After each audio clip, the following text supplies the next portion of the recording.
Buenas tardes, vamos a seguir el estudio bíblico y nos hizo falta un versículo del capítulo 12, aunque ya vamos a entrar al capítulo 13, pero nos hizo falta ese versículo y es uno que me agrada bastante. Es el versículo 21 del capítulo 12. Versículo 21 del capítulo 12 dice, no seas vencido de lo malo, sino vence con el bien el mal. Y es que este pasaje lo habla el apóstol Pablo precisamente cuando, en el contexto de hablar de nuestros enemigos, no os venguéis, dice versículo 19, no os venguéis vosotros mismos, amados míos, sino dejad lugar a la ira de Dios, porque escrito está, a mí es la venganza, yo pagaré, dice el Señor, así que si tu enemigo tuviera hambre, dale de comer, si tuviere sed, dale de beber, pues haciendo esto, ascuas de fuego amontonará sobre su cabeza. Es muy interesante este versículo 21, especialmente el principio, y por supuesto la indicación que se nos da en la última parte del versículo 21. Dice la primera parte, no seas vencido de lo malo. Y es que es muy importante esto para todos los creyentes, entender que el demonio lo que quiere hacer es vencernos, ¿no? El demonio, el mundo, el mal, el enemigo, quien quiera que sea, lo que quiere es que nos dejemos llevar, que nos venza la ira, nos venza el odio, nos venza el mal, nos venza cualquier cosa que tenga que ver con lo malo, precisamente, en parte para ser parte de ellos, en parte para hacer lo que ellos hacen, lo que ellos buscan. Por supuesto, la idea es ser contrarios a la voluntad de Dios, a los propósitos de Dios, y es lo que constantemente está buscando nuestros enemigos, que es también nuestra carne. Tendríamos que entender que nuestra carne en parte también es nuestro enemigo. Con esto no quiero decir que hay que odiarla, definitivamente tenemos que amar el cuerpo y hay que cuidar el cuerpo. De todas maneras, sabemos que este cuerpo lo tendremos por toda la eternidad. No ahondó mucho el apóstol Pablo con respecto a la resurrección, eso lo vamos a ver también en Corintios, es muy importante el tema de la resurrección en Corintios, y tiene que ver con el cuerpo, tiene que ver precisamente con la redención del cuerpo. Eso sí lo menciona el apóstol Pablo en el capítulo 8 de Romanos. La redención de nuestro cuerpo es precisamente lo que nosotros estamos esperando, lo que llamamos la resurrección. Mientras tanto, el cuerpo todavía está contaminado, todavía tiene ciertos defectos. Miserable de mí, ¿quién me librará de este cuerpo de maldición? Dice el apóstol Pablo, precisamente hablando de que encuentro esta ley, que el pecado está en mis miembros, dice el apóstol Pablo. Entonces, el cuerpo lo que quiere hacer es vencernos precisamente para que hagamos lo malo, para que busquemos lo malo. Lo mismo es con el demonio. Y, obviamente el demonio no puede corrompernos, destruirnos, arruinarnos y usarnos como instrumentos suyos. Em, Aunque utiliza ciertas cosas, ciertos defectos y ciertos problemas precisamente para que seamos instrumentos del diablo en la iglesia. Y con esto me refiero a que seamos instrumentos de contradicción, instrumentos de chisme, instrumentos de pleito adentro de la iglesia, precisamente para quitar la unidad de la iglesia. Ahora, ¿qué pasa con esos instrumentos? Lo que pasa es que ya se dejaron vencer por lo malo. Eso es lo importante. Ya se dejaron vencer de lo malo. Todos los creyentes estamos luchando contra el mal y no debemos dejarnos vencer por el mal, porque si nos dejamos vencer por el mal, pues entonces somos atados por el mal. No quiere decir con esto que seamos poseídos, o sea, eso ya es algo más específico, una situación más específica, pero somos utilizados o influenciados por el diablo precisamente para quitar la unidad de la iglesia. Entonces es muy importante que el creyente no se deje vencer del mal o por lo malo, sino que venza con el bien, el mal, ¿no? Entonces, esas nuestras armas, son nuestros instrumentos, es muy bueno bendecir en medio de la maldición, hacer bien en medio del daño que se nos puede hacer. ¿Qué va a hacer Dios? Dios es el juez justo, Dios es el que dará el pago, y eso no nos corresponde a nosotros en ningún sentido. Es mejor evitar pensar en todas esas cosas, que sea Dios quien dé el pago. Nosotros es mejor procurar vencer el mal utilizando el bien que Dios nos ha hecho, utilizando el bien que Dios nos ha dado. Y con esto es muy importante, no nos dejaremos vencer del mal. Desde ahí empieza. No nos dejaremos vencer por el mal. La primera parte, ¿cómo se cumple? Si yo con el bien venzo el mal. Con el bien venzo el mal. Si yo quiero hacer algo malo o si soy influenciado o empujado para hacer algo malo, entonces lo mejor que puedo hacer es pensar en el bien que puedo hacer precisamente para contrarrestar ese mal. Eso es lo mejor que podemos hacer. Y por supuesto, la palabra de Dios nos guía y es muy importante en esto, seguirla, obedecerla para no ser vencidos de lo malo.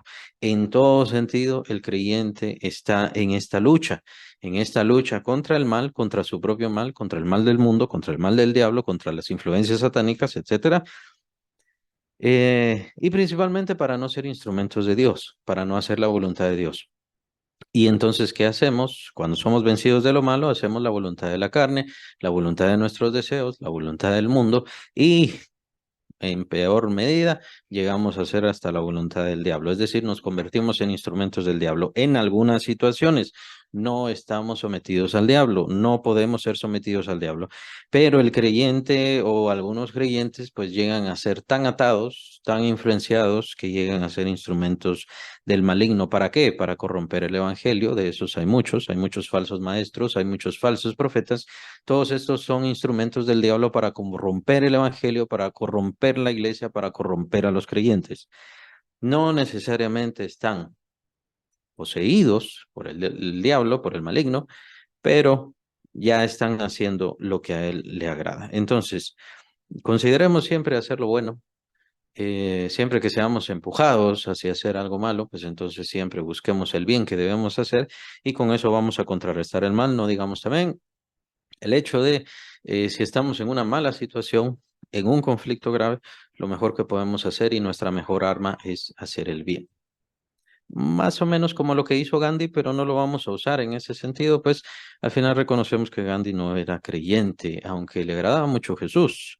Pero Gandhi, por medio de la paz, si mal no recuerdan o lo pueden investigar, por medio de la paz, por medio de la no violencia, fue precisamente como lograron obtener la independencia de la India.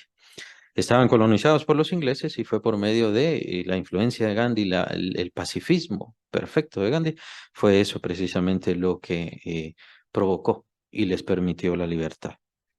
En estas situaciones es muy bueno y muy interesante, ya que el capítulo 13, al cual vamos a entrar ahora, ya nos habla sobre los gobiernos, sobre la situación del mundo, y es, por cierto, muy mal interpretado. Ha sido muy mal interpretado. En el tiempo de la esclavitud se usaban estos pasajes precisamente para defender la esclavitud. Es bastante gracioso, pero sí fue usado así. Así que vamos a entrar al capítulo 13 de Romanos, empezando por versículo 1.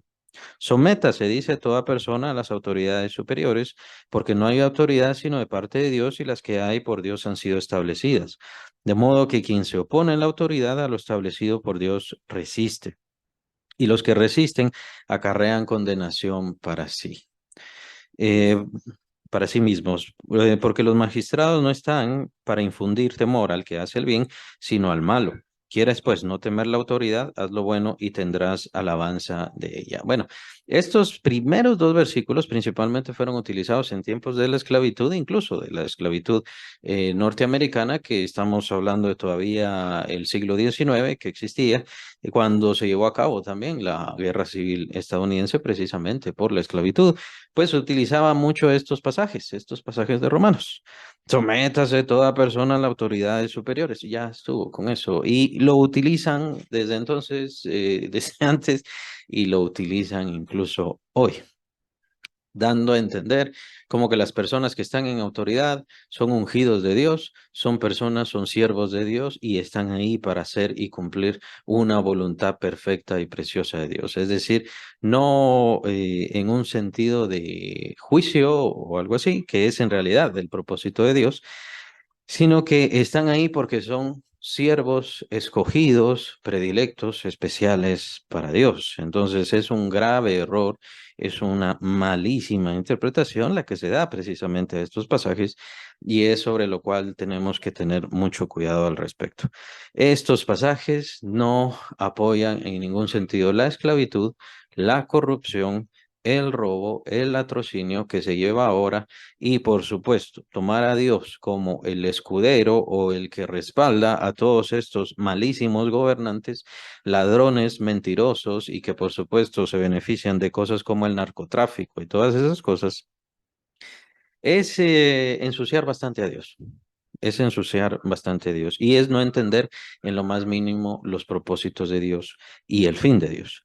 Pues en primer lugar, la autoridad que Dios da, y para esto simplemente tenemos que ver el Antiguo Testamento, la autoridad que Dios da a los jueces, a las autoridades, a los gobernantes, quien quiera que sea, esa autoridad es una autoridad eh, no por parte de Dios específica a tal persona, sino simplemente a los cargos o a la situación o simplemente para dar orden en cierta situación civil de las personas. Más o menos es la autoridad que tiene un padre sobre sus hijos, una madre sobre sus hijos.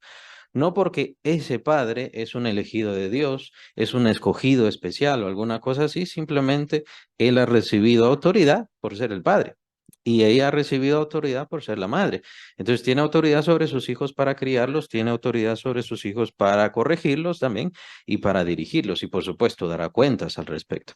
Pero eso no quiere decir que son elegidos de forma predilecta por parte de Dios de una manera sobrenatural, han sido impuestos en esa situación, sino simplemente es cuestión de una autoridad elemental dada por Dios a todo padre, a toda madre. De la misma manera, es la autoridad que tienen los jueces, los gobernantes y las autoridades. ¿Dios tiene influencia sobre estos jueces, autoridades y gobernantes? Por supuesto que sí. Tiene influencia, eso lo menciona el profeta Daniel. Dios pone reyes y quita reyes, lo menciona. Pero tenemos que entender el contexto, especialmente del Antiguo Testamento y especialmente de Daniel, en ese caso, de Daniel. Es muy interesante ya que Nabucodonosor, el rey, el emperador, prácticamente es el primer gran imperio que se estableció sobre la tierra, el imperio babilónico. Este hombre es llamado por Dios como su siervo. Dios le llama mi siervo Nabucodonosor. Estaba siendo utilizado por Dios. Dios lo había establecido, Dios lo había determinado y por supuesto había dado incluso la visión a Daniel.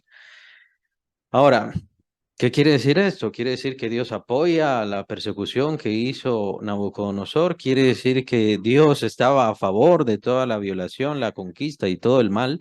Pues recuerden que la situación en las conquistas, tanto como son ahora, hay mucha situación de muerte, violaciones de derechos humanos, violaciones, destrucción de vidas, de familias, mucha migración también se daba precisamente por esto de las conquistas. Así que todos estos males venían a causa de un siervo escogido, por así decirlo, predilecto por parte de Dios. No, simplemente estaba ejecutando los planes de Dios en ese momento, por la situación que se estaba dando. Incluso los planes de Dios, en ese caso, los verdaderos planes de Dios eran que el pueblo de Israel se multiplicara, fructificara y llegara a ser un reino, una teocracia verdaderamente divina. Pero ¿quién fue el error ahí? ¿O a causa de qué vinieron esos errores y problemas y conflictos que permitieron la entrada de Nabucodonosor, del emperador Nabucodonosor a esta tierra? Pues fue, recuerden, el primero que inició con el establecimiento de la idolatría sobre el pueblo de Israel fue Salomón. Salomón fue el que estableció ídolos enfrente del templo del Señor. Desde ahí empezó. Desde ahí empezó. Se dividió el reino, recuerden eso, se dividió el reino a causa también de la idolatría de Salomón, no en tiempos de Salomón, sino de su hijo Roboam. ¿Y qué pasó en ese entonces? Se dividió y se formó el reino del norte. Y el primer rey del norte, o del imperio del norte, o, imperio, o del reino de Israel, fue Jeroboam primero. Y Jeroboam primero, ¿qué fue lo que hizo? Se le mandó, Dios le dijo que tienes que gobernar conforme a la ley de Dios y tienes que cumplir la ley de Dios. ¿Qué fue lo que hizo? Llevar a la idolatría al pueblo de Israel. Y de ahí estamos hablando unos cuantos siglos, aproximadamente 4 o 5 siglos, en donde el Señor envió profetas, los mataban, enviaba profetas y los mataban, enviaba su palabra y la ignoraban. Así fue constante, constante todo ese tiempo para el pueblo de Israel. El reino del norte y el reino del sur. Al reino del norte le envía el imperio de Asirio, el reino asirio, y ese fue destruido casi en su totalidad, y al reino del sur, o sea, Judá, es a quien Dios les envía a Nabucodonosor. Solo que Nabucodonosor no llegó a destruirlos completamente, pero llegó a cautivar completamente al pueblo. ¿A causa de qué? A causa del pecado. Dios levanta a este hombre, Dios le permite el poder a este hombre, Dios le da autoridad a este hombre para que fuera el juicio sobre muchas otras naciones, por supuesto, pero también sobre el pueblo Israel. ¿A causa de qué? A causa de toda su idolatría y que Dios les llamaba la atención y ellos simplemente no querían entender. Entonces, el hecho de que Dios ponga reyes y quite reyes no quiere decir que todos los que están en situación de autoridad son algo bueno dado por Dios. De hecho, muchos, los que están en autoridad, de la misma manera como maestros, de la misma manera como pastores, de la misma manera como profetas, pueden ser juicios mismos de Dios. Y de hecho, eso aparece también en el Antiguo Testamento. Les daré falsos maestros, les daré falsos profetas. ¿A causa de qué? A causa de la infidelidad, a causa de la idolatría. Entonces, el hecho de que alguien esté en autoridad, por supuesto, que ha recibido una autoridad que le hace no mayor, no superior, pero en un estado al cual todos los demás deben someterse debido a su autoridad. Debemos someternos a un presidente por su autoridad y por su situación de ser. Eso no quiere decir que tenemos que obedecerle ciegamente porque ha sido establecido por Dios. Es muy importante todo esto. Cuando vienen entonces falsos maestros y esto conlleva incluso quienes tienen autoridad mayor, sean reyes, sean príncipes, sean gobernadores, sean presidentes, y todo esto nos lleva a una mayor degradación, a una mayor ruina, entonces tenemos que entender que Dios está empezando a ejecutar sus juicios. Dios está empezando a establecer sus juicios. Cuando hay malos jueces, cuando hay corrupción en las cortes, cuando hay corrupción en los estrados de gobierno, pues entonces Dios está empezando a ejecutar sus juicios. La maldad es grande, pero el propósito es que se haga más grande. Ese es el fin.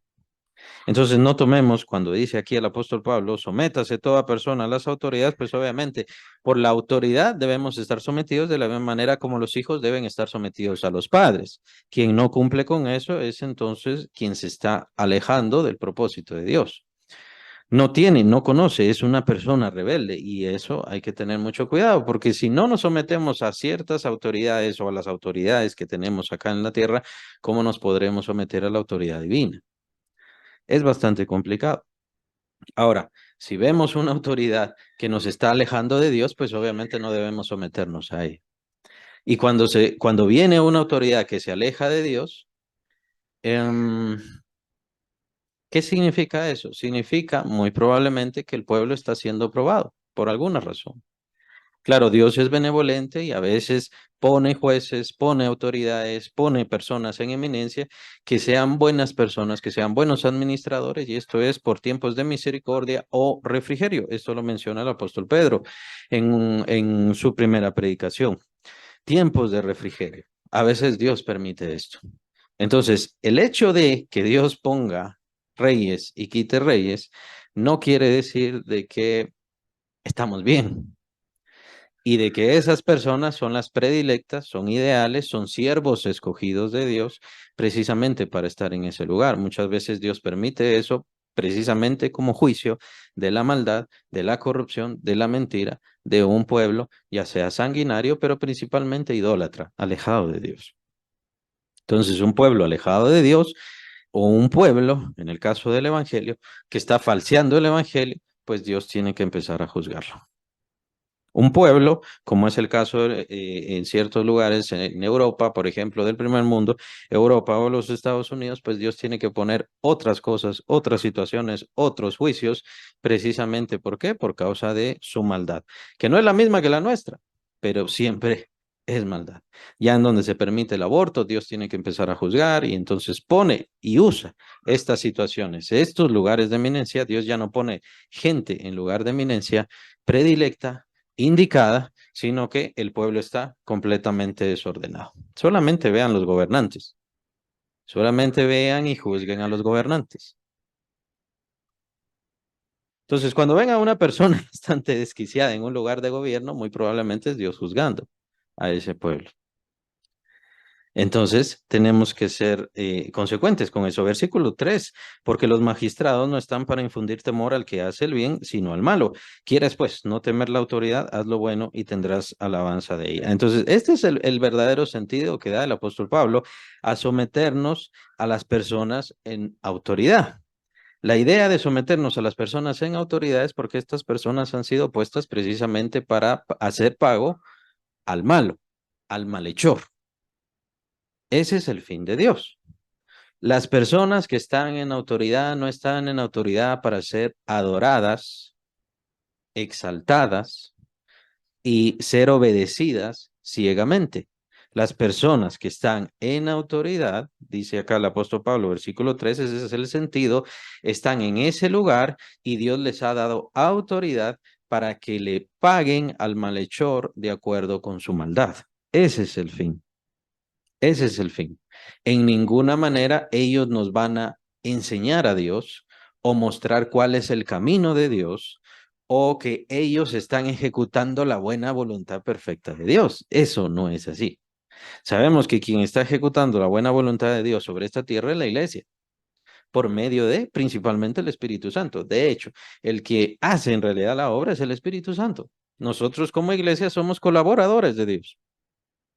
Pero quien está ejecutando la buena voluntad de Dios, admirable, perfecta, sublime, preciosa, es el Espíritu Santo. En ninguna manera vamos a encontrar a ninguna persona ejecutando perfectamente la voluntad de Dios. Ahora, esto no quiere decir que Dios impida juicios. Bueno, entonces estaba hablando sobre el Antiguo Testamento y estaba hablando sobre Nabucodonosor. Nabucodonosor era instrumento de Dios. Así le llama, mi siervo. Ahora había otro siervo que vino más adelante, unas décadas después, cuando ya terminó el encarcelamiento en Babilonia, ¿no? El cautiverio en Babilonia. Cuando terminó, entonces Dios levanta a Ciro. De hecho, estaba profetizado varios siglos antes por el profeta Isaías, yo voy a levantar a mi siervo Ciro. Entonces levanta a Nabucodonosor para darle pago a muchos pueblos, por supuesto, pero también para darle el pago a Israel, que se había alejado de Dios, principalmente el pueblo judío, es decir, el reino del norte. Entonces, levanta a Nabucodonosor para dar ese juicio, pero más adelante, unas décadas después, levanta a quién? Levanta a Ciro. Levanta a Ciro para que sea el siervo que dé libertad al pueblo. El pueblo no se liberó a sí mismo. Fue Ciro quien fue levantado por Dios, quien fue nombrado muchos siglos antes por el profeta Isaías, precisamente para darle libertad al pueblo. Uno era instrumento de juicio y el otro era instrumento, pero eran instrumentos de Dios. Con esto no necesariamente quiere decir que se salvaron, que ellos están en el cielo, que están en la presencia de Dios. Lo que quiere decir es la inmensa sabiduría de Dios, lo que se demuestra es la inmensa gracia de Dios, sabiduría de Dios, y de hecho lo estuvimos viendo en unos capítulos anteriores, hablando de la predestinación, cómo Dios levanta vasos de honra y vasos de deshonra. Eso ya lo vimos. Eso ya lo vimos. Dios levanta vasos de honra y vasos de deshonra. ¿Y qué podemos decir contra Dios? ¿Dios es injusto de levantar algún vaso de deshonra? No, Dios no es injusto de levantar a un vaso de deshonra. Dios entonces es injusto por levantar a un presidente que va a ser un malvado, un déspota y que va a encarcelar a la gente y va a perseguir a la gente. Bueno, lo que tenemos que considerar es cuál es el juicio de Dios y qué fue lo que Dios habló a ese pueblo y de qué manera está ese pueblo alejado de Dios. Eso es lo que debemos considerar. ¿Por qué? Porque entonces puede ser levantado por Dios como un instrumento de deshonra precisamente para ejecutar este juicio sobre ese pueblo. Y eso es precisamente lo que estamos viendo ahora. Lo que estamos viendo ahora. Entonces, la autoridad, perdón, la autoridad de jueces, magistrados, de autoridades de gobierno, etcétera, etcétera, es precisamente para mantener el orden. Esto ha sido dado por Dios para mantener el orden y para dar el pago al malhechor. Ese es el fin, como dice el versículo 3. ¿Quieres no temer la autoridad? Haz lo bueno y tendrás alabanza de ella. Entonces, ese es el fin, esa es la autoridad, pero no son autoridades que guíen nuestras vidas y que tengan como propósito nuestra obediencia y sometimiento absoluto. No son autoridades para esclavitud. Vean qué importante es esto, ya que la gente entonces cuando malinterpreta las cosas es porque le quita el contexto. El apóstol Pablo nos da el verdadero sentido de la autoridad que Dios ha dado a los gobernantes. Simplemente darle el pago al malvado. Ese es su sentido. Ese es el propósito de Dios. Pero ¿quién va a criar a mi familia? ¿A quién le ha dado Dios autoridad para criar a mi familia? Al padre, a la madre. Ellos son los que han recibido autoridad por parte de Dios para criar a los hijos. El gobierno jamás ha recibido autoridad de Dios para criar a los hijos. Y ese es otro problema. Cuando el gobierno entonces empieza a criar a los hijos, hay un conflicto bastante grave. Hay esclavitud, hay sometimiento. Eso es muy complicado. Esa autoridad Dios la ha dado ¿a quiénes? A los padres, quienes por amor, por ser los progenitores, son ellos entonces los que tienen la autoridad para dar la crianza a los hijos. Los gobiernos nunca han recibido esa autoridad, que es, por supuesto, la que se está quitando ahora. Es lo que estamos viendo en ciertos lugares del primer mundo, por supuesto, en donde básicamente la autoridad ya no la tienen los padres para decirle a sus hijos si el niño ya no quiere ser niño, sino que quiere ser niña, o al revés. La niña ya no quiere ser niña, sino que quiere ser niño. Los padres no tienen ningún derecho de meterse en esa decisión y ahora son los gobiernos los que deciden. Y que deciden incluso, por supuesto, hasta llegar a castrar a esos niños químicamente para poder sobrellevar estas ideas trastornadas, ridículas, a la acción, que ahora estamos viendo básicamente todos los días. Em, ¿Por qué? Porque se está trastornando el sentido de las cosas, porque se está tomando demasiada autoridad para algunos y a otros que tienen una autoridad, en este caso son los padres, se les está quitando autoridad. Cuando se les quita autoridad a los padres, se lamenta el pueblo. Hay problemas, hay una grave situación, hay un grave conflicto. Ahora hay que revisar por qué. Dios está dando juicio, Dios está pagando, Dios está haciendo o Dios está permitiendo que la maldad del mundo llegue a ser sobremanera grande. ¿Por qué Dios no castiga? ¿Por qué Dios no trae el juicio? ¿Cómo pasó con Nabucodonosor? A quien fue levantado precisamente por Dios como instrumento, como un vaso de deshonra para dar ese pago, para dar ese castigo. ¿Por qué no viene? Muy probablemente porque Dios está preparando un castigo o total o mundial. Aún así, castigos han venido y juicios han venido. Lo que pasa es que la gente, de hecho, está tan ciega que no logra entender. Es precisamente lo que vimos en la pandemia.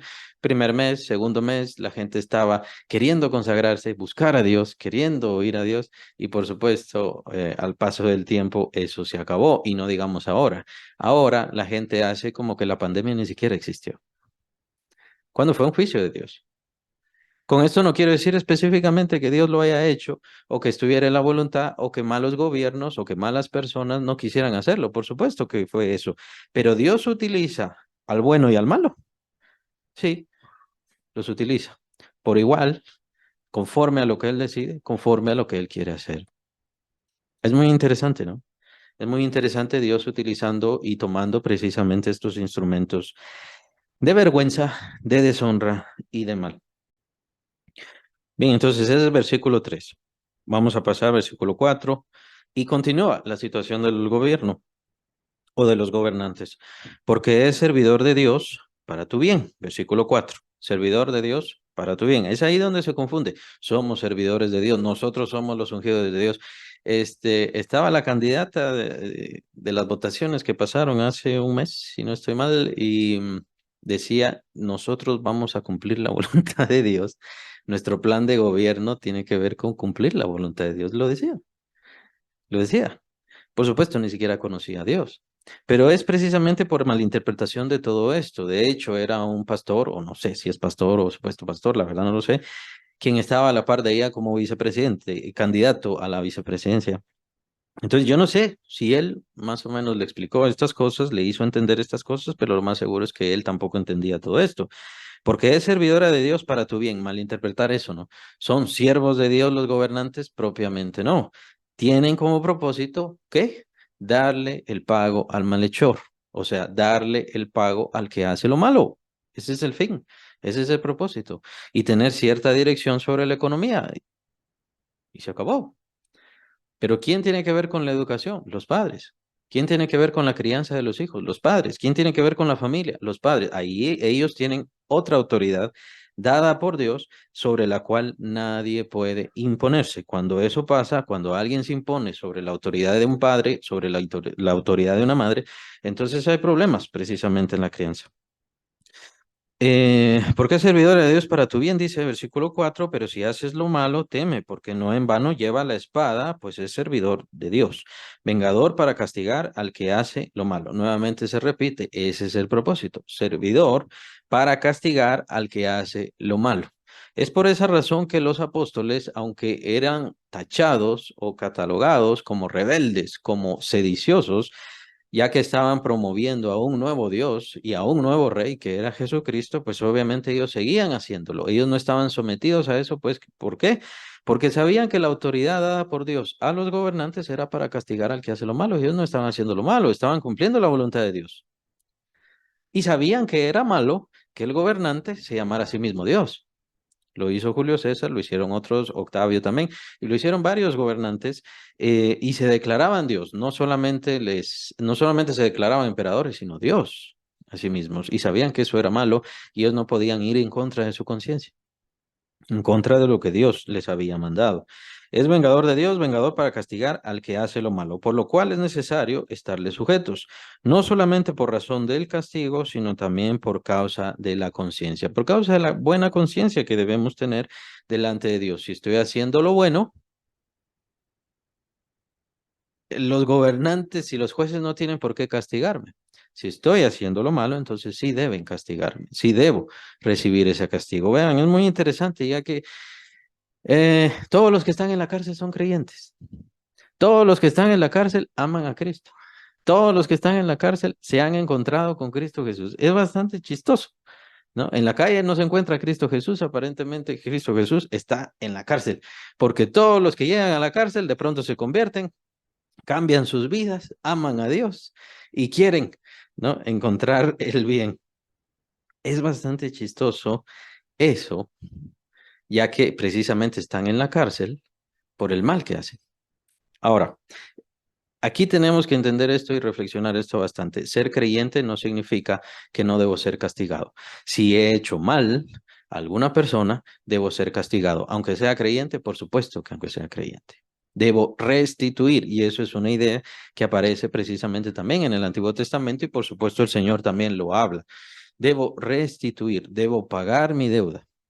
La deuda que teníamos con Dios, la que conllevaba la condenación eterna, esa la pagó Cristo Jesús con su sangre, con su cruz, con su muerte. Pero si yo le robo a alguien, debo ser despojado, debo pagar, debo restituir o incluso debo ser apresado.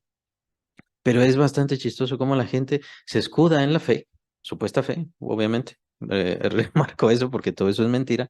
Se escudan en la supuesta fe que mágicamente llegan a tener cuando los encuentran, cuando los atrapan, cuando los alcanzan y cuando los meten a la cárcel. De pronto, mágicamente, resulta que tienen una gran fe, pero lo que quieren es librarse del castigo, librarse de el justo castigo que deben recibir. Eso jamás habla aquí el apóstol Pablo, más bien dice, teme, lleva, porta la espada de Dios, ha recibido la autoridad de Dios para dar el castigo al malvado y por supuesto, si a nosotros, aquí le está hablando a creyentes, si nosotros hacemos lo malo, es justo que nosotros también paguemos la deuda.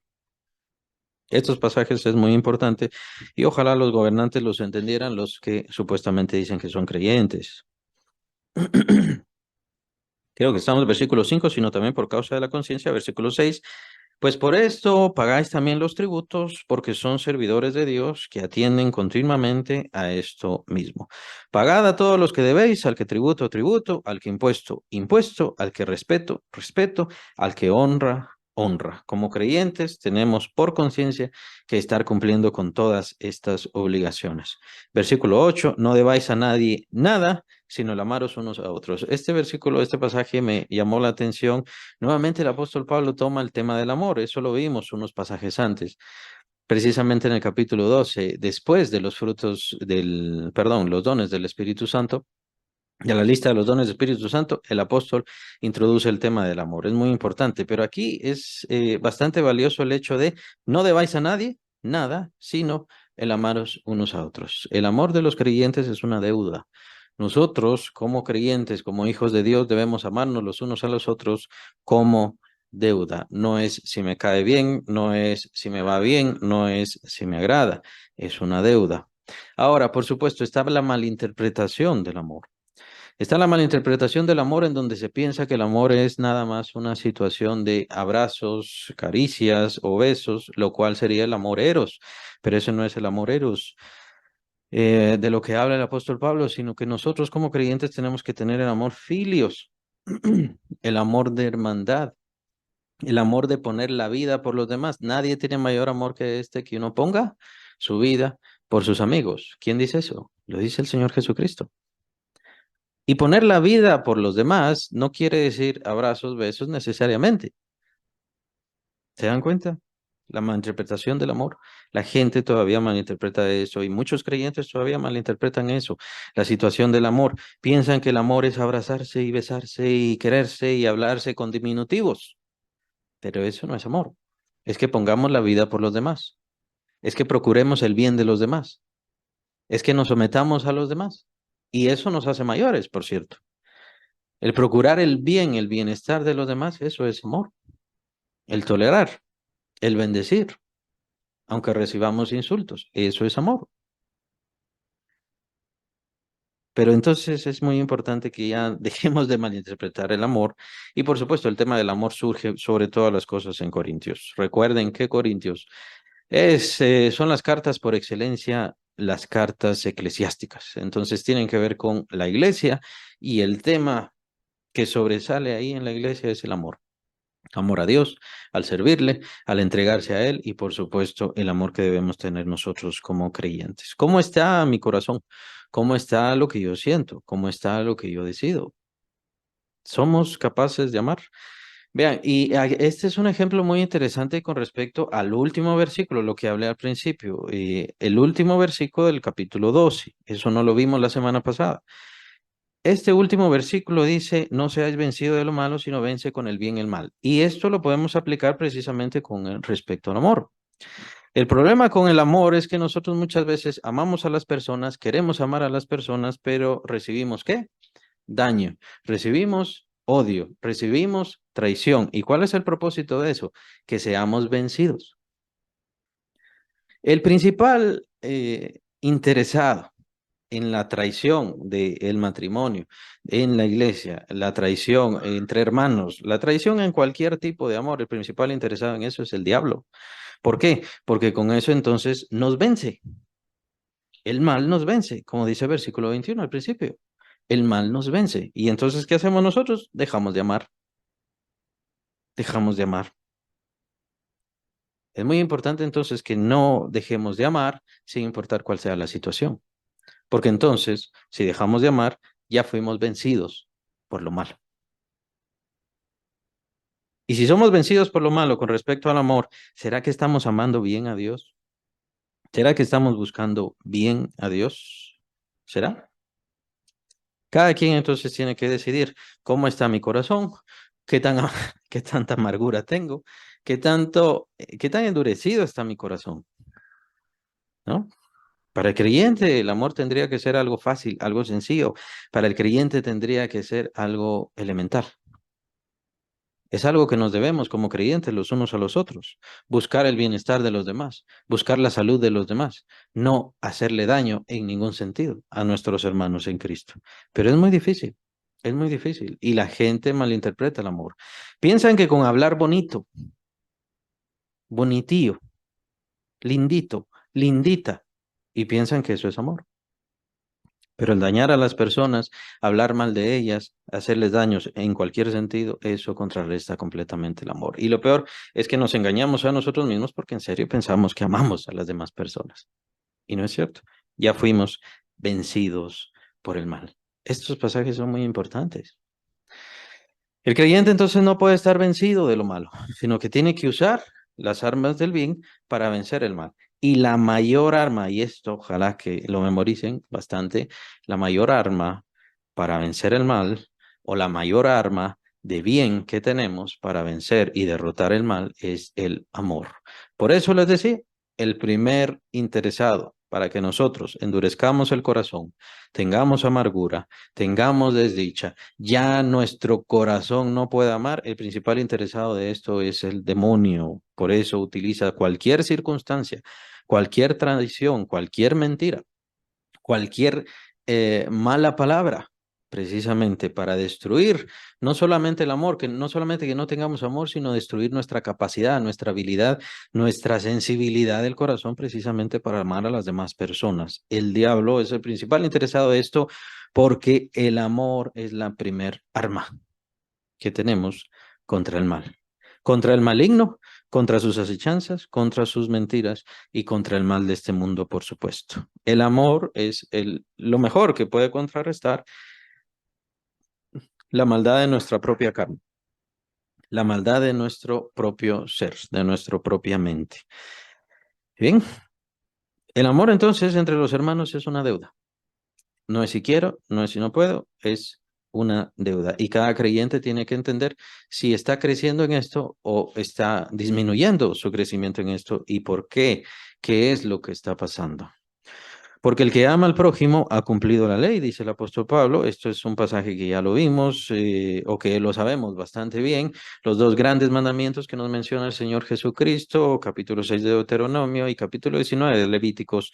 El primero, capítulo 6 de Deuteronomio, el Shema. Amarás al Señor tu Dios con todo tu corazón, con toda tu alma, con toda tu mente y con todas tus fuerzas.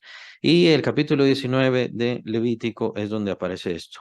Sino que amarás a tu prójimo como a ti mismo. Ahí se cumple la ley.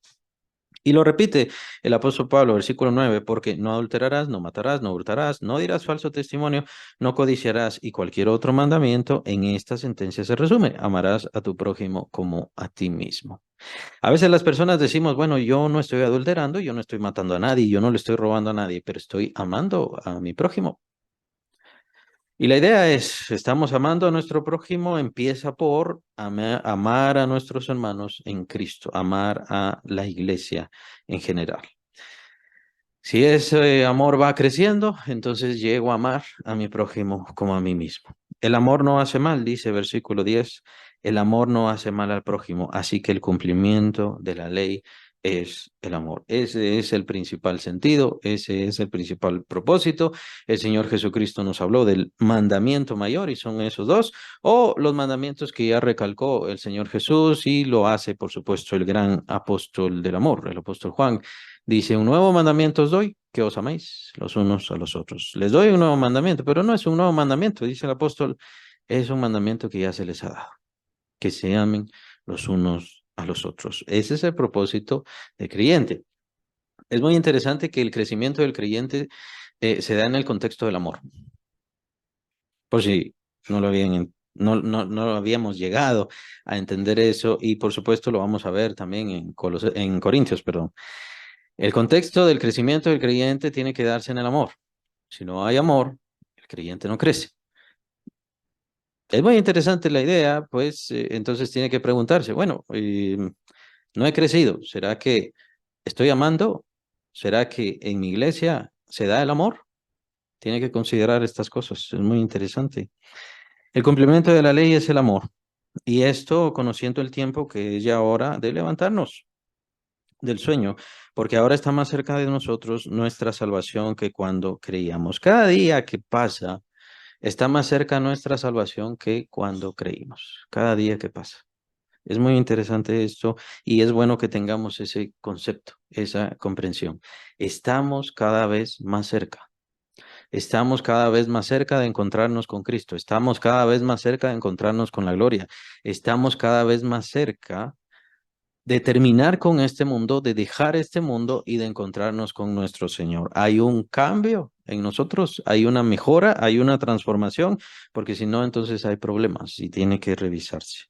Tiene que revisarse y tiene que revisarse en conciencia con el Espíritu Santo, ahí en oración. Mire, para eso sirve la oración, no es solamente para pedir y no es solamente para exigir. La oración es para tener una buena reflexión sobre mi vida, sobre qué es lo que estoy haciendo, Ya han pasado, ¿cuántos? 10 años desde que me convertí, 15 años, 20 años. ¿Y cómo estoy creciendo? ¿Cómo está mi amor? Esa es una de las grandes medidas. La otra gran medida es la fe. ¿Cómo está mi amor? ¿Cómo está mi fe? ¿Cómo está mi corazón? ¿Cómo está? ¿Hay amargura en mí? ¿Tengo duro el corazón? ¿No puedo abrir el corazón? ¿No estoy sirviendo a los hermanos? Amor es servir a los hermanos. Nuevamente recalco eso, ya que hay mucha discrepancia con respecto a esto del amor y el diablo es muy interesado al respecto, que nosotros tengamos una mala interpretación del amor. Si yo daño a las demás personas, yo no puedo decirle que las quiero. Eso es hipócrita. Si yo lastimo a esa persona y por otro lado le hablo bonito, eso es hipócrita. Eso no está bien. El amor es servir a los demás, poner nuestra vida por los demás y procurar el bien de los demás, incluso antes que el bien personal. Eso es el verdadero sentido del amor. Lo vemos en el Antiguo Testamento, por supuesto, en los grandes hombres de Dios y, y por supuesto, no digamos en cuanto a los apóstoles, quienes dejaron todo por seguir a Cristo Jesús, pero ese seguir a Cristo Jesús se convirtió en darlo todo por la iglesia, dejarlo todo por la iglesia, su libertad, su vida, su salud, su paz, todo lo dejaron por la iglesia. ¿Por qué? Porque procuraban el bien de los demás antes que el bien personal. Tenían derechos sobre los demás, pero ellos no querían abusar de ese derecho. Eso lo vamos a ver en Corintios. Ya falta poco para entrar a eso y vamos a ver todos esos matices de los apóstoles, toda esa disposición de los apóstoles. Es muy, muy interesante en donde los apóstoles, su amor fue creciendo, creciendo y creciendo más y más. Mi amor no ha crecido, muy probablemente porque no está sirviendo. No está sirviendo a los demás, entonces, ¿qué? No los está amando. Si les estuviera sirviendo, entonces les estaría amando, su corazón se estaría abriendo y estaría abriéndose por causa de la voluntad y el deseo y el propósito del Espíritu Santo. La transformación que tiene el Espíritu Santo en su vida, en su corazón. Ahora tiene que ir creciendo en ese amor de la misma manera como tiene que ir creciendo en fe. Crecer en conocimiento no está bien. Lo vamos a ver en Corintios también. Crecer en conocimiento no está bien. Es ahí donde dice el apóstol Pablo, el conocimiento envanece, pero es el amor el que edifica. Entonces, nuevamente, como decía hace un momento, el contexto del crecimiento en la vida del creyente es el amor constante. Cuando hay hipocresía, cuando hay mal, cuando hay ira, cuando hay contienda, ¿qué es lo que pasa? El creyente no crece o la iglesia no crece. Y es eso, nuevamente repito, el principal interesado de que haya conflicto, de que haya problema, de que haya discordia, es el demonio, es el primero. Y cuando eso sucede, hemos sido vencidos de lo malo, como dice el último versículo del capítulo 12. Hemos sido vencidos de lo malo. Entonces es muy importante empezar a vencer con el bien el mal. Y eso del bien es muy bueno, es muy interesante. Consideren algo así como una luz que se enciende en medio de la oscuridad. La oscuridad puede ser muy terrible. La oscuridad puede ser espantosa, pero simplemente con una pequeña luz, simplemente con una pequeña vela, ya la oscuridad empieza a disiparse. La oscuridad no puede resistir la luz. Sin importar qué tan pequeña sea la luz, no puede resistir la luz. Entonces, es muy importante que hay mal aquí, hay mal en la iglesia, hay mal en mi casa, hay mal en donde sea. Bueno, yo voy a hacer luz, yo voy a hacer el bien, yo voy a usar las armas del bien, esas armas de paz, esas armas de consuelo, pero principalmente esas armas de amor. Voy a usar esas armas de amor precisamente para que se encienda la luz en esta situación, en esta condición, en donde sea que esté, y entonces la luz empiece a resplandecer y que llegue a tocar a las otras personas. La noche está avanzada, dice versículo 12. La noche está avanzada y se acerca el día. Desechemos pues las obras de las tinieblas y vistámonos las armas de la luz. Ya veía venirse esta expresión, ¿no? Las armas de la luz. Es muy importante y eso también aparece bastante en Corintios y no digamos en Efesios, donde tenemos la armadura del cristiano, la armadura de Dios, ¿no? ¿Recuerdan la armadura de Dios, la espada del Espíritu Santo, que es la palabra de Dios, la coraza de justicia, todas esas cosas, el yelmo, etcétera? Todas esas cosas que son muy importantes, por supuesto, no las vamos a ver ahora, pero tenemos armas de la luz. El creyente tiene que ser consciente de utilizar las armas de la luz. Está luchando en contra del maligno, el maligno seguirá luchando en su contra, el mundo seguirá luchando en nuestra contra. El mundo es nuestro enemigo, pero eso no quiere decir que tenemos que odiar al mundo y por eso es tan importante cuando habla sobre las autoridades. El hecho que el mundo esté desviado y desinteresado de Dios no quiere decir que tenemos que levantar una rebelión en contra del mundo, pues al final quien va a juzgar al mundo completamente será el Señor. Así que nosotros tenemos que usar las armas de la luz, las armas de la justicia, las armas del bien, el arma de la paz, el arma de la templanza. Todas estas también las podemos tomar como armas, la enseñanza, la exhortación, eh, la misericordia. Todas estas son parte de nuestra esencia como creyentes nacidos de nuevo en Cristo Jesús y son armas de justicia que debemos seguir utilizando. Si entonces a mí me insultan, lo que tengo que hacer es bendecir. Si a mí me hacen daño, lo que tengo que hacer es encomendar la causa al juez justo, como lo hacía el Señor Jesucristo, y esto lo menciona el apóstol Pedro, quien fue testigo de todas estas cosas y de todos estos males. Encomendar la causa al juez justo, que Él sea quien decida y nosotros nunca endurecer el corazón, nunca dejar de ser quien somos y nunca convertirnos a la voluntad del mundo y de los malhechores. Eso es muy importante. Nosotros somos creyentes, hechos y nacidos en Cristo, y tenemos que ser lo que Cristo ha hecho de nuestras vidas. Y por eso es que Dios nos ha dado las armas de la luz. Nos ha dado esas armas, las cuales nosotros tenemos que ser hábiles, capaces. Tiene que ser sencillo para nosotros. Son nuestra armadura y son nuestras herramientas de combate, las armas de la luz para combatir todo mal que esté en mí, que esté en el mundo o con lo cual me esté acechando el demonio. Nuestras armas son mayores y son más fuertes que las armas del diablo, pero tenemos que ser capaces de obtener estas armas o de usar estas armas. Usar estas armas. Si usted no ora, no las sabe usar.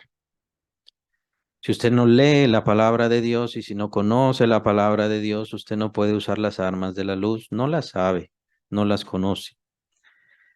Las armas de la luz no son cuestión de profecía, no son cuestión de revelación. La revelación ya se dio completa. No necesita más revelaciones. La revelación está dada y está toda en su palabra, la palabra de Dios. Entonces, el conocimiento es bueno, pero mejor vístase a las armas de la luz, crezca en amor, desarrollese, crezca en fe y por supuesto llegue a ser un instrumento fiel y perfecto para Dios. Andemos como de día, dice honestamente. Ese es un arma de la luz, un arma de la luz. No hacer mentiras, ni hipocresía, ni mal. Honestamente, no en glotonerías y borracheras. Obviamente aquí a lo que se refiere el apóstol Pablo es una vida desenfrenada, una vida de despilfarro, una vida que no tiene límites, que no se sujeta a nada. Es a eso a lo que se refiere aquí el apóstol Pablo. No está señalando directamente una glotonería como uno de los pecados capitales, como ustedes ya saben bien qué religión dice que así es, sino que no tengamos cuidado, que no tengamos ese dominio propio, que no tengamos esa seguridad y que tengamos una vida de desenfreno. La vida de desenfreno irremediablemente a lo que lleva es al pecado, a la destrucción, a la ruina y por supuesto a la muerte. Sin importar qué desenfreno sea, básicamente. No en lujurias y lascivias, por supuesto, ¿no? Dedicándonos a lo malo. Por cierto, aquí cuando habla de lujurias es la palabra pornoia, por si no lo sabían en griego, pornoia, de donde viene la palabra nuestra pornografía. Bien, andemos como el día, honestamente, dice versículo 13, no en glotonerías y borracheras, no en lujurias y lascivias, y no en contiendas y envidias. Casi podría decirse que la glotonería es la forma más sencilla o la más suave o con lo que uno empieza. La comida es algo que conocemos todo el tiempo y es bueno que tengamos un freno, que tengamos y que usemos parte de eso como ayuda al dominio propio. De hecho, de eso parte la idea del ayuno, la idea del dominio propio y dejar de hacer esto precisamente para buscar a Dios. Y hace falta dominio propio precisamente para eso. Eso es parte del principio del ayuno principalmente. Pero la lista que da aquí el apóstol Pablo en este versículo va empeorando. Empiezan las borracheras, la borrachera que pasa, hay disolución, lo menciona también el apóstol Pablo cuando habla de la llenura del Espíritu Santo.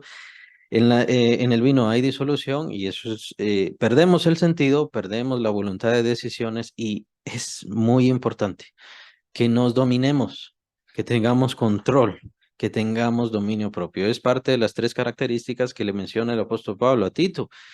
No hemos recibido un espíritu de cobardía, sino de poder, de amor y de dominio propio. Esas partes son muy importantes. Y por supuesto, la templanza es el último de los frutos, que ya lo vimos en Gálatas. Entonces, que también tiene que ver con esto del dominio propio. El creyente tiene que tener dominio propio básicamente en todo, porque recuerden que estamos en medio de una guerra. Básicamente estamos caminando en un campo minado. Hay minas a nuestro alrededor y dependiendo en dónde paremos, dependiendo cómo caigamos, entonces puede haber un problema. Pero es por esta razón que Dios nos ha dado las armas de la luz. Y la principal arma de la luz es el último versículo del capítulo 13, versículo 14. Es la principal arma de la luz, sino vestíos del Señor Jesucristo. Leamos junto con el 13. Andemos como de día, honestamente, no en glotonería, borracheras, no en lujurias y lascivias, no en contiendas y envidias, sino vestíos del Señor Jesucristo y no proveáis para los deseos de la carne. Vestíos del Señor Jesucristo. Esta es nuestra principal arma. La esencia del Señor Jesucristo está en nosotros. Debemos ser imitadores de Él, debemos buscar su vida. ¿Por qué? Porque somos hijos de Dios. Tenemos la naturaleza y hemos sido hechos de nuevo en Cristo Jesús. Y no solamente eso, sino que Dios ha preparado, esto está en el capítulo 2 de Efesios, Dios ha preparado obras para que andemos en ellas, pero estas son obras en Cristo Jesús que han sido preparadas. Entonces, toda nuestra esencia ha sido llena del Señor Jesucristo. Lo que tiene que hacer el creyente es empezar a imitar a Cristo. Es por eso que cualquier persona que imita a Cristo, pero no tiene la esencia de Cristo, pues obviamente lo único que hace es engañarse. Esto lo vemos en religiones.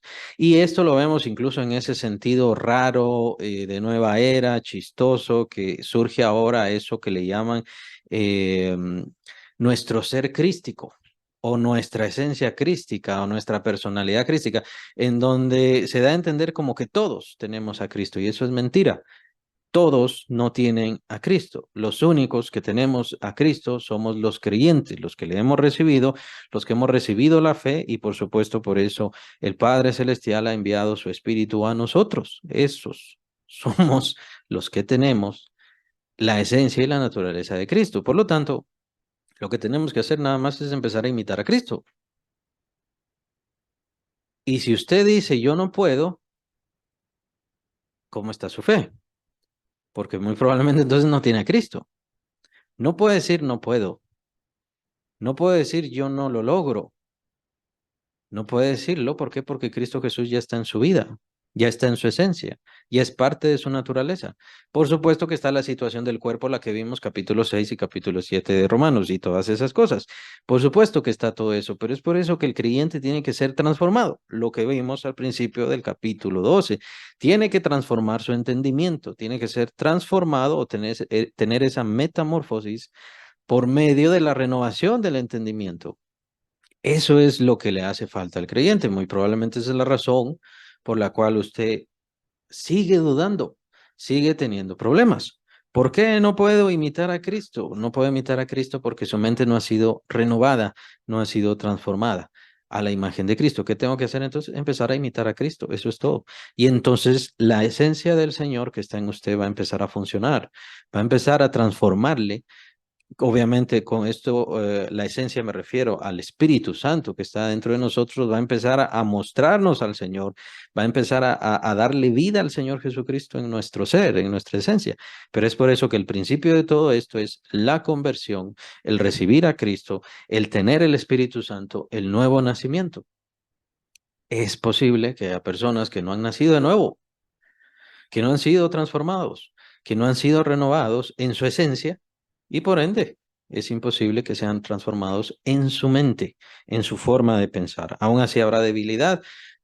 ¿Dios dejará alguna debilidad sobre la cual tenga que luchar? Es muy probable que sí, pero Dios le ha dado las armas y la principal arma, el amor es un poquito abstracto, pero la principal arma que nos demuestra el amor es Cristo, obviamente. Y su naturaleza está en nosotros. Incluso dice el apóstol Pablo en Gálatas, aquel que ha sido bautizado en Cristo, de Cristo está revestido. Llevamos la imagen de Cristo.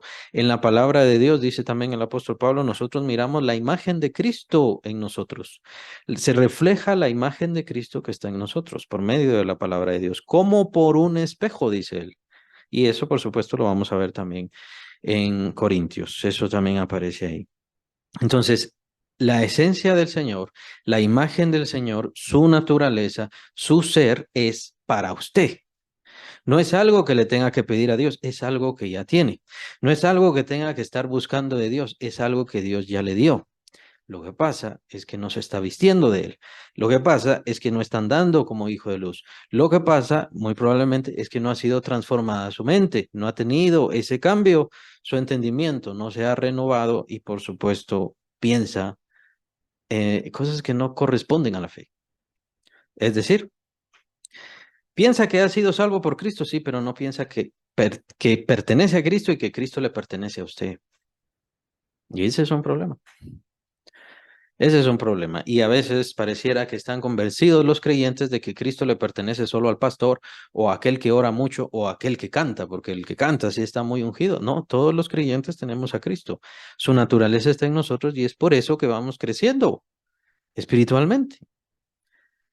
Y vamos siendo transformados en la misma imagen porque su naturaleza está en nosotros. Lo que tenemos que hacer en la iglesia, obviamente, es servir el contexto del amor, lo que mencionaba hace un momento, y es así como debemos andar. Pero los creyentes fallan en una cosa, fallan en otra cosa, fallan en dos cosas, fallan en tres cosas. Hay ciertos elementos que no han logrado tomar. No se visten, no toman las armas de la luz. Es decir, hacen lo bueno, tal vez si tienen ganas, tal vez si la oportunidad corresponde, pero no se dan cuenta que conscientemente tienen que tomar las armas de la luz porque eso es la mejor forma de contrarrestar al diablo, de mantenerse en su transformación y en su crecimiento espiritual y por supuesto llegar a tener la imagen de Cristo en sus vidas. No, no se dan cuenta de eso. Piensan que tiene que aparecer solo porque sí. Y es bueno que utilicen la palabra de Dios para estar buscando, por supuesto, eso, pero tiene que darse esa conciencia, ese pensamiento, esa total voluntad de entrega y de comprensión de que el Señor Jesucristo está en mi vida precisamente para transformar mi vida, para transformar mi mente, para transformar mis acciones, para transformar mi mal, que es un proceso que va a llevarme toda la vida, por supuesto, va a llevarme toda la vida, pero ahora o ya sea hoy, Dios me dará la victoria en esto que me está pasando, en esto que me está atacando, en esto que me está molestando. Dios me dará la victoria porque me ha dado todas las armas. Su Hijo está conmigo, su amor está conmigo, me ha dado toda seguridad, me ha dado toda la esperanza de la salvación, la esperanza de la vida eterna, la esperanza de ser parte de la familia de Dios, algo que no merecemos y nunca lo vamos a merecer, pero Él lo dio con toda seguridad. Pero los creyentes no utilizan eso. Y es muy importante que conscientemente los creyentes empiecen a utilizar esas cosas, a andar como hijos de luz. Por eso dice eso, versículo 13, andemos como de día, honestamente, andemos. Empecemos a caminar así, empecemos a vivir de esa manera. Vean que no tiene que darse una transformación, la transformación se va dando inherentemente conforme al crecimiento que da el Espíritu Santo, pero el creyente lo que tiene que hacer es hoy disponerme, voy a hacer lo bueno. Voy a seguir la luz del Señor. Voy a buscar su rostro en primer lugar. Voy a encomendar al Señor mi vida en primer lugar. ¿Qué es lo que hace? ¿Qué es lo primero que hace al levantarse? ¿Qué es lo primero que hace o busca al levantarse cada mañana? Lo mejor es disponerse en oración. Voy a disponerme a hacer lo bueno, voy a disponerme a buscar el bien. Aunque me hagan daño, nunca me van a dañar. Aunque me molesten, aunque me irriten, yo voy a bendecir y voy a hacer lo bueno. Voy a buscar el rostro de Dios, voy a buscar la voluntad de Dios, voy a buscar el bien de Dios. Eso no quiere decir que Dios me va a decir audiblemente o que me va a dar y me va a guiar en cada paso. Seguiremos teniendo errores. Eso quiere decir que Dios simplemente nos va guiando. Dios no nos quita nuestra voluntad, Dios solamente va guiándonos, va enseñándonos. Él lo que quiere es una transformación de mi mente, de mi alma, de mi corazón, de mis sentimientos, que yo use lo que Él me ha dado y que vaya creciendo en esas cosas como creyente, como hijo de Dios. Jamás va a quitarme mi voluntad, sino que mi voluntad yo se la entregue a Él. Y esto no quiere decir que todas mis decisiones serán perfectas como son las decisiones de Dios, sino quiere decir que voy a ir en crecimiento, en desarrollo, de gloria en gloria, que es otra expresión que utiliza el apóstol Pablo, de gloria en gloria, siendo transformado en la imagen del Hijo de Dios, el Señor Jesucristo, quien ya está en mí, quien mora en mí y me pertenece, es parte nuestra.